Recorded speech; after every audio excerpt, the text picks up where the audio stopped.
Kalau saya ditanya oleh teman-teman Salafi Wahabi, mana ayat di dalam Al-Quran atau hadis sahih yang menganjurkan kita bertabarruk kepada makam orang soleh, makam para ulama, maka ketika saya dituntut untuk menjawab secara tegas, saya katakan secara tegas, santai saja.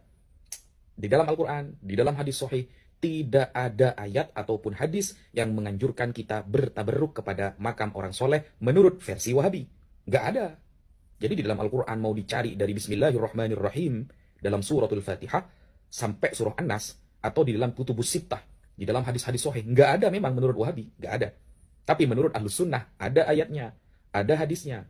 Lu kok bisa? Kok bisa beda? Kan Al-Qurannya sama, kan hadisnya sama. Bedanya saya memahaminya menggunakan pemahaman para ulama, para ahlinya. Kalau teman-teman Salafi memahaminya secara terjemahan tekstualis, begitu saja.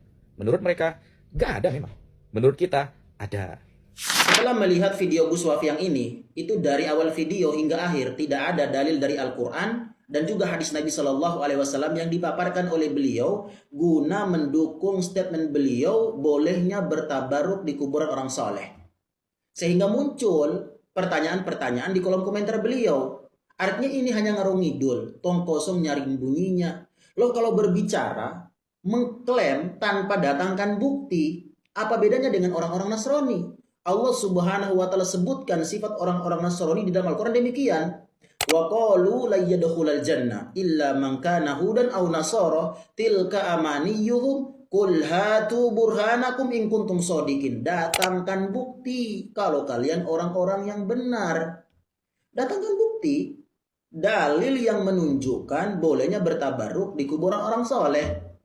Kan berbicara masalah ibadah, karena hukum asal masalah ibadah adalah terlarang. Dan ini banyak sekali disebutkan dalam beberapa kaidah. Satu di antaranya adalah al-aslu fil ibadat al-man'u illa bidalilin. Hukum asal ibadah itu terlarang. Sampai ada dalil yang membolehkan. Loh apa manfaatnya Anda bertabaruk di kubur orang soleh yang sudah meninggal kalau memang tidak ada dalil yang memotivasi kita untuk mengerjakan itu?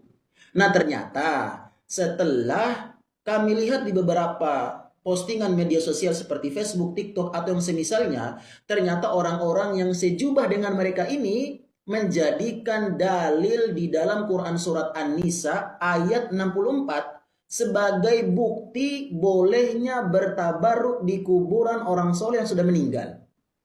Namun pertanyaannya adalah, apakah benar Quran Surat An-Nisa ayat 64 bisa dijadikan sebagai dalil bolehnya bertabaruk di kuburan orang soleh sudah meninggal? Apakah demikian yang dipahami oleh generasi salaf? Apakah demikian yang